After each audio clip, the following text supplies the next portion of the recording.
नमस्कार, future express में आप सभी का स्वागत है। मैं हूं वीरेंद्र कुमार और इंडस्ट्रीज पे आपकी अप्रोच क्या हो, निफ्टी बैंक पे बाजार क्या करने की कोशिश कर रहा है, लेवल्स पे, एक्सपायरी -3 डेज पे और ट्यूसडे की एक्सपायरी के दिन और कुछ स्टॉक फ्यूचर्स और कुछ स्टॉक ऑप्शन सब पे करेंगे बातचीत। और हमारे साथ इस कार्यक्रम में मौजूद होंगी आज बातचीत करने के लिए ध्वनि पटेल, उनसे करेंगे बातचीत इंडस्ट्रीज पे उनका आउटलुक और स्टॉक फ्यूचर्स। ध्वनि, गुड आफ्टरनून, कार्यक्रम में स्वागत है आपका। आता हूँ मैं आपके पास, लेकिन उससे पहले जरा प्लीज़ एक बार इंडस्ट्रीज लेके आइए।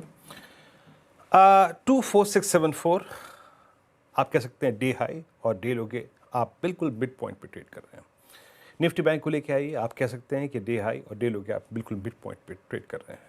इसे कहते हैं इनडिसाइसिवनेस, या फिर कह सकते हैं कि रुकना, थमना, या फिर ये कह सकते हैं, तीसरे अगर आप देखें तो विकल्प के तौर पे चुनूं कि एक लंबी दूरी तय करने के बाद, एक दिशा में गिरने के बाद लगभग ऑलमोस्ट 1000 पॉइंट आप थोड़ा सा विराम ले रहे हैं, सोचने के लिए, विचार करने के लिए थोड़ा सा वक्त दे रहे हैं। देखिए, हमारे पास हमने कल तक शॉर्ट किया, परसों शॉर्ट किया, हम 3 जुलाई से ऑलमोस्ट शॉर्ट थे। कल का शॉर्ट सबसे बेहतरीन शॉर्ट था। परसों आपने यानी शुक्रवार को 50 डेमा को तोड़ा, कल भी हम शॉर्ट कैरी करके ले गए और सुबह मैंने आज आपसे एक बात कही थी कि बाजार थोड़ा सा ओवरसोल्ड हो गया है डिफरेंट पैरामीटर्स पर। आपने 10 तोड़ा, 20 तोड़ा, आपने 50 तोड़ा, आपने ऑलमोस्ट आज 100 डेमा को स्ट्राइक कर दिया। बेस वन लेके आइएगा स्क्रीन पे। आज क्लियरली कमेंट्री में मैंने मेंशन किया था कि base one that's a trajectory to book your profits. हम शॉर्ट कर रहे हैं पैसा कमाने के लिए, पर पैसा कब कमाएंगे? बुक करके ही ना। प्लीज इस प्राइस पे between 613, 569, 578 try to book your profits, convert them to into cash. क्यों? ये पुट राइटर्स के जोन है मंथली एक्सपायरी से पहले। क्यों? ये 20 वीक एक्सपोनेंशियल मूविंग एवरेज है, ये 100 डे एक्सपोनेंशियल मूविंग एवरेज है। बट क्या हम जब प्रॉफिट बुक करके बैठे हैं और जब हम कह रहे हैं कि this level is quite capable of generating a pull back, हम क्या लॉन्ग करें? ना, अभी नहीं। देखिए, लॉन्ग को करने के लिए और पुल बैक को खेलने के लिए आपको स्ट्रेंथ चाहिए, एक्यूट स्ट्रेंथ। अभी उसको लोकेट करना मुश्किल है। मैंने क्लियरली कहा था कि मैं कब तक सेल ऑन राइज करूंगा। मैं अभी फिर सेल नहीं कर रहा हूं, बट मैं सेल ऑन राइज करूंगा जब तक कि RS1 ना आ जाए। सेल ट्रेड के लिए भी एक वाजिब समय चाहिए होता है, वाजिब लेवल चाहिए होता है। ना तो अब यहां पे शॉर्ट पर उतना रिवॉर्ड खुला है कंसिडरिंग द फैक्ट कि सपोर्ट्स बहुत नजदीक है, और ना ही आपको इतना पुल बैक मिला कि आप शॉर्ट कर पाए। सुबह आशीष और मैं बातचीत कर रहे थे, मैंने एक चीज तय की थी कि I will go long only if Nifty Bank regains 56,200। अब जरा आप मेरे स्क्रीन पे एक डायरेक्टर साहब एक काम कीजिएगा, एक तरफ रखिएगा निफ्टी, एक तरफ रखिएगा निफ्टी बैंक। निफ्टी ने आज छुआ 100 डेमा को, निफ्टी बैंक ने आज इंट्राडे में वायलेट किया था 50 डेमा को, बट उसको रीगेन कर लिया। Out of these two indices कम गिरा है Nifty Bank. Out of these two indices हमारे पास अगर एक चलने लगा तो पिक करने का जो सबसे वाजिब कारण होगा वो होगा निफ्टी बैंक, बट वो कब?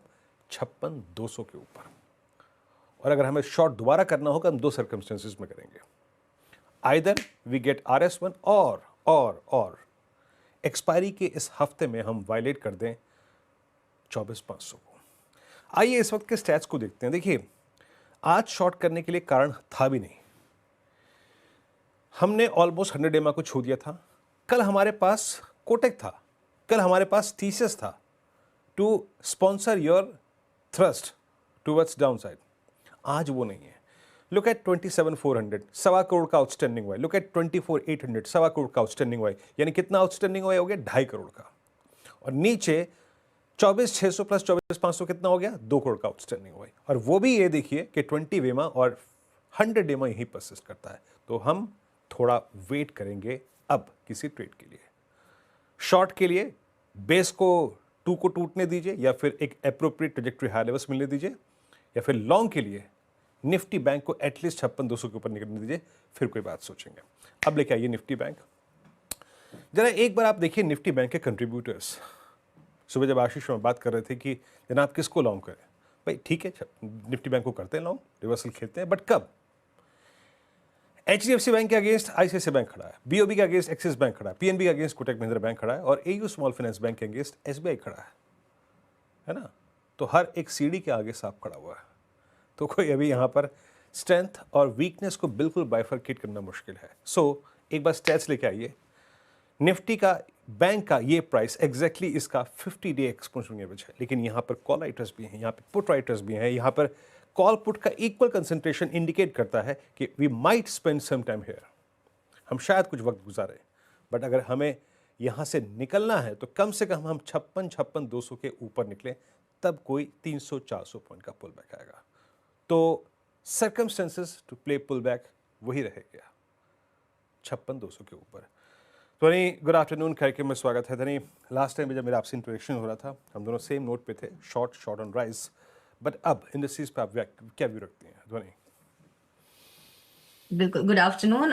डेफिनेटली येस, इंडाइसेस के अंदर हमें एक यहाँ पे पॉज देखने को मिल रहा है। ओवरऑल जो यहाँ पे एक फॉल हमें विटनेस करने को मिला। इनफैक्ट लास्ट 2 वीक से हम देख रहे हैं इंडाइसेस के अंदर एक वीकनेस जो है वो काफी स्ट्रांगली यहाँ पे देखने को मिल रही है। सपोर्ट लेवल जो है वो यहाँ पे क्लियरली देखने को मिल रहा है 24,560 से लेके 24,500 के लेवल के पास। तो हमें सपोर्ट के करीब है हम अब, बट यहाँ पे ओवरऑल जो एक बाउंस हमें मिलना चाहिए कि जहां से हम बुलिश ट्रेड्स यहाँ पे इनिशिएट कर सके, उसके लिए अभी एक कंफर्टेबल लेवल जो निफ्टी के अंदर है वो हमें नहीं देखने को मिल रहा है। कोई भी एक लॉन्ग के पोजीशन के लिए फॉर द फर्स्ट इंस्टेंस आपको यहाँ पे क्रॉस करना पड़ेगा 24,800 का लेवल। ये लेवल क्रॉस करने के बाद आप निफ्टी के अंदर कोई भी एक स्ट्रेंथ जो है वो बनता हुआ देखने को मिल सकता है। बट जहां तक अभी फिलहाल के लिए है स्ट्रैटेजी है वो आपको सेल ऑन राइज की रणनीति के साथ ही बने रहना है। नीचे वापस से इंडाइसेस जो है वो 24,550 जो एक लेवल बनता है वो उसको वहां पे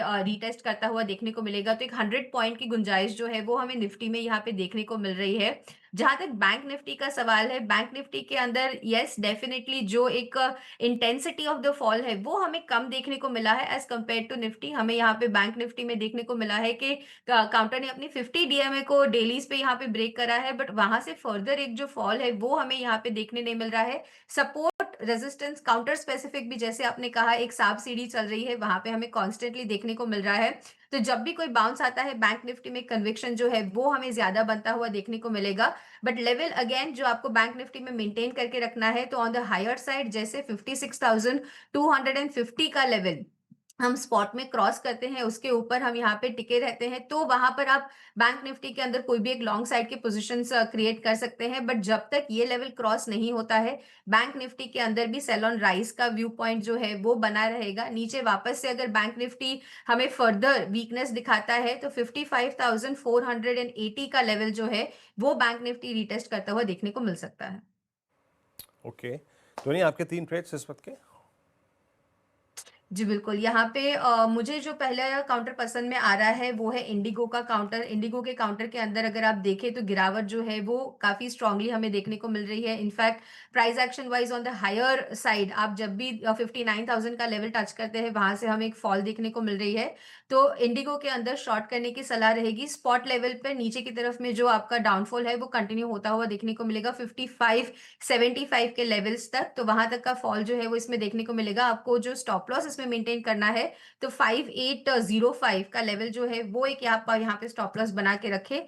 दूसरा काउंटर जो मेरी तरफ से है वो भी यहाँ पे है सेल साइड का ही ट्रेड रहेगा। पेटीएम का काउंटर है, पेटीएम के अंदर भी हमें देखने को मिल रहा है पिछले 4 सेशन से एक रेजिस्टेंस जो है वो क्लियरली है 1110 के लेवल के पास, और वहां से हमें इसमें फॉल देखने को मिल रहा है। काउंटर के अंदर ये फॉल जो है वो हमें देखने को मिल सकता है continued on the lower side 1025 के लेवल्स तक। स्टॉप लॉस के तौर पे आपको यहाँ पे जो लेवल ध्यान में रखना है वो रहेगा 1095 का लेवल। और तीसरा काउंटर भी ओवरऑल मोमेंटम यहाँ पे नेगेटिव साइड का ही बना हुआ है, तो मेरा थर्ड काउंटर भी जो रहेगा वो सेल साइड का ही ट्रेड रहेगा। ओवरऑल ऑटो पैक के अंदर हमें जो गिरावट है वो हावी होते हुए देखने को मिल रही है। एमएनएम का काउंटर जो है उसमें हमें एक यहाँ पे रेजिस्टेंस है वो constantly on the higher side देखने को मिल रहा है, जहाँ पे 3250 का लेवल बनता है जो हम क्रॉस नहीं कर पा रहे हैं। तो एमएनएम के अंदर शॉर्ट करने की सलाह रहेगी। वापस से काउंटर नीचे की तरफ गिरावट जो है वो 3130 के लेवल्स तक देखने को मिल सकती है। स्टॉप लॉस के तौर पे 3225 का लेवल ध्यान में रखें। ओके, चलिए तो यहाँ पे धोनी जी के 3 ट्रेड हो गए और आपके स्क्रीन पे किक करके वो ट्रेड्स आएंगे। मीनवाइल मैं एक बात जो कल आशीष और मैं और इनफैक्ट हम सुबह मॉर्निंग कॉल में थे, मुनाफे की तैयारी में थे, कल कर रहे थे कि प्लीज़ एक इंडेक्स पर नज़र रखिएगा। इस पूरी जो ख़राब सूरत हाल है उसमें एक इंडेक्स जो बहुत स्ट्रांग है, that's Nifty pharma. Look at 22917 Nifty pharma. अब हम जनवरी 2025 के बाद अब तक के सबसे हाईएस्ट लेवल पर ट्रेड करते हुए। मीनवेल आप एक काम कीजिए, निफ्टी हेल्थ केयर इंडेक्स भी रखिए, क्योंकि यहाँ पे हम सारे हॉस्पिटल स्टॉक्स भी आते हैं यहाँ पर। इट्स 14946, ऑलमोस्ट अपने करियर के हाइज पे आता हुआ। तो एक बास्केट बहुत स्ट्रांग। मेरे स्क्रीन पे इस वक्त जितने टिक्स आ रहे हैं, ज़ायरस लाइफ, टोरेंट फार्मा, सब फार्मा पे। और बाकी अगर आप देखें, आज का सबसे मजबूत स्टॉक है post earnings, that's Tata chemical 7% ऊपर। और क्या गजब का मूव दिया इसने 20 जनवरी के बाद अब तक के सबसे हाईएस्ट लेवल पे। खैर, ये 3 ट्रेड्स हो गए, इंडस्ट्रीज पे अप्रोच की बात हो गई और सब कुछ हो गया यहाँ पर। फार्मा थोड़ी बात करूँगा मैं यहाँ पे ध्वनि से, लेकिन और ये निफ्टी हेल्थ केयर आपकी स्क्रीन पे। निफ्टी अभी भी अगर आप देखें उस रेंज में आके ट्रेड करता हुआ। चलिए अब एक काम करते हैं, यहाँ से विषय थोड़ा चेंज करते हैं। और सेल की नंबर्स आए थे, नंबर्स आपकी स्क्रीन पे एक एक करके नंबर्स रखूँगा। और इन नंबर से बातचीत करने के लिए हमारे साथ श्री अमरेंदु प्रकाश मौजूद हैं, चेयरमैन सेल के इस वक्त।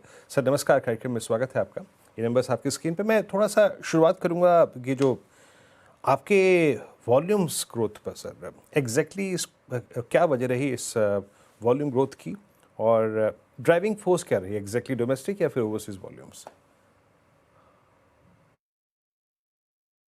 अगर आप नंबर्स को गौर से देखें तो क्वार्टर 4 और क्वार्टर 1 में स्टील इंडस्ट्री में हमेशा एक कमी नजर आएगी आपको, क्योंकि क्वार्टर 4 प्रोडक्शन का समय होता है और क्वार्टर 1 के अंत में जब मानसून हिट करता है तो स्टील कंपनियां अपने मेंटेनेंस प्रोग्राम्स लेती हैं। सो क्वार्टर 1 के अंत में जून जुलाई का टाइम होता है जब हम अपने मेंटेनेंस एक्टिविटीज प्लांट में लेते हैं। सो वॉल्यूम्स डिप।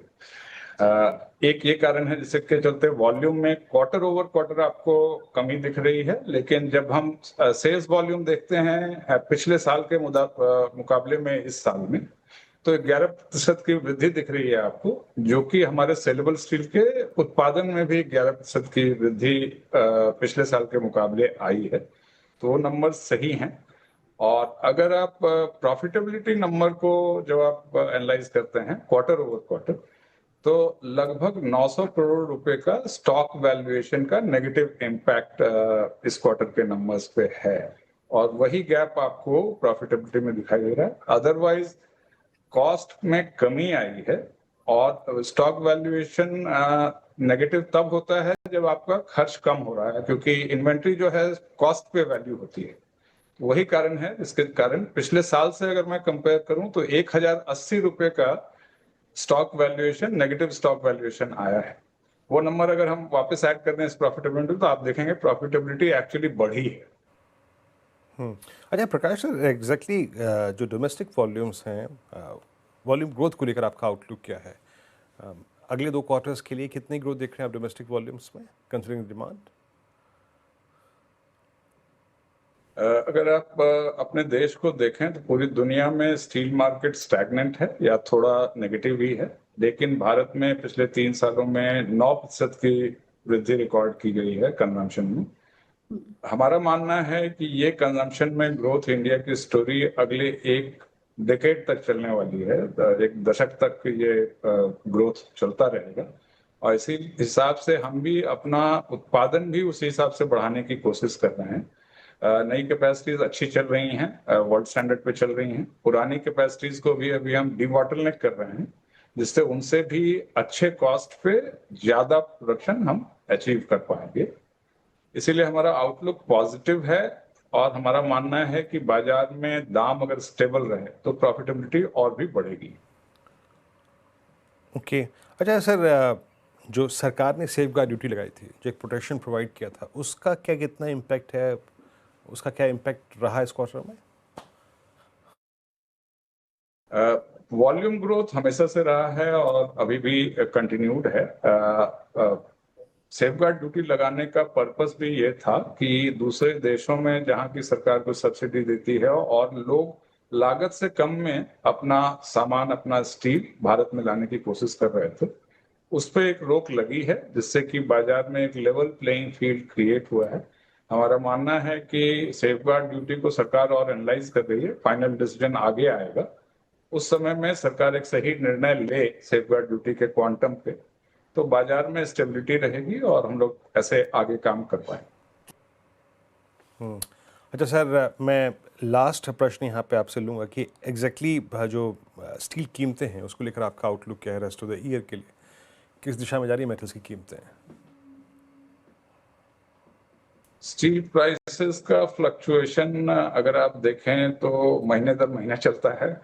साइकिल्स, हम लोग स्टील इंडस्ट्री को साइक्लिकल इंडस्ट्री कहा करते थे क्योंकि साल दर साल इसमें ऊपर नीचे होता था।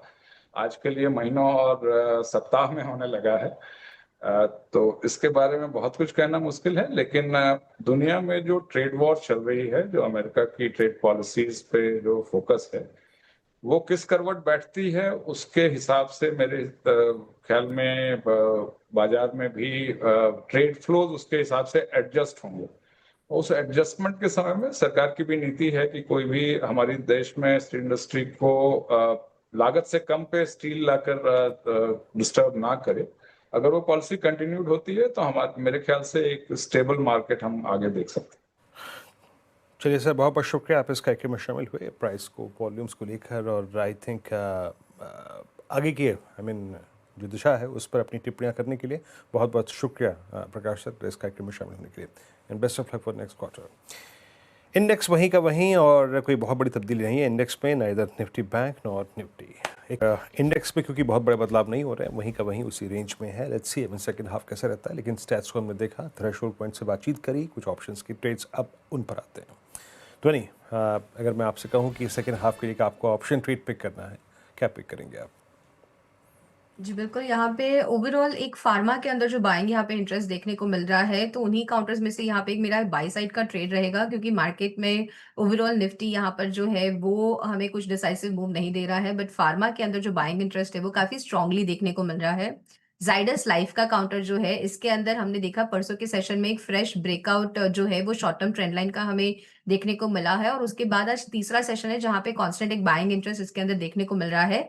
तो अगस्त सीरीज का आपको 1000 रुपीज का जो कॉल ऑप्शन है उसको खरीदने की सलाह रहेगी। करीब 29 के भाव पे आपको ये मिल जाएगा।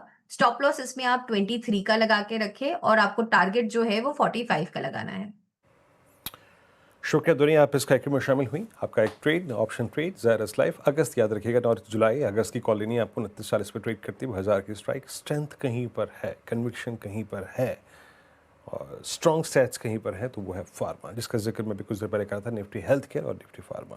फिलहाल इस कार्यक्रम में एक ब्रेक। आपसे मुलाकात होगी 2 बजे कमाई का अड्डा में। तब तक के लिए नमस्कार।